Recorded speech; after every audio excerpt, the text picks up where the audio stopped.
tidak menghadap kiblat dan seorang pelayan berdiri di sisi Syekh. Kemudian mereka saling berpandangan seperti menunjukkan sikap tidak senang kepada Syekh Abdul Qadir, sebab kendi yang tidak menghadap kiblat dan seorang pelayan berdiri di sebelahnya. Maka Syekh Abdul Qadir meletakkan kitab yang ada di tangannya, lalu memandang kepada mereka dan kepada pelayan. Seketika itu juga pelayan tadi mati.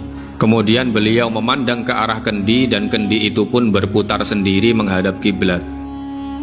Dan dari karomahnya lagi bahwa sesungguhnya Abul Mudhaffar Hasan bin Tamimi al-Baghdadi adalah seorang pedagang, datang kepada Syekh Muhammad bin Muslim bin Darwah ad-Dabbas pada tahun 521 Hijriah seraya berkata, "Wahai junjunganku, saya telah menyiapkan kafilah yang membawa dagangan seharga 700 dinar ke negeri Syam."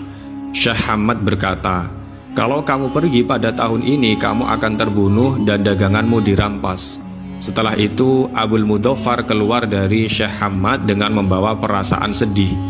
Di jalan beliau berjumpa dengan Syekh Abdul Qadir, yang pada waktu itu beliau masih berusia muda. Abul Mudhaffar menceritakan apa yang dikatakan Syekh Hamad kepadanya. Maka Syekh Abdul Qadir berkata kepadanya, "Pergilah, maka kamu akan selamat dan kembali akan membawa keuntungan.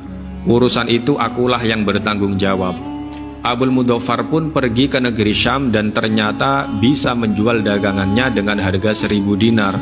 Pada satu hari Abul Mudhaffar masuk WC untuk menunaikan hajat di Halaba, dan dia meletakkan uang 1000 dinar di gantungan WC.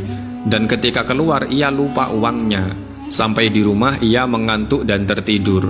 Dalam tidurnya beliau bermimpi dalam kafilah didatangi orang Badui yang merampas hartanya dan membunuh semua orang yang ada di kafilah itu. Dan ada pula di antara Badui itu mendatanginya dan memukul dengan pedang serta membunuhnya. Maka ia terbangun dengan gemetar ketakutan dan menemukan bekas darah di lehernya serta merasa sakit. Setelah teringat uangnya 1000 dinar tertinggal, maka ia cepat-cepat bangun dan pergi ke WC di Halaba.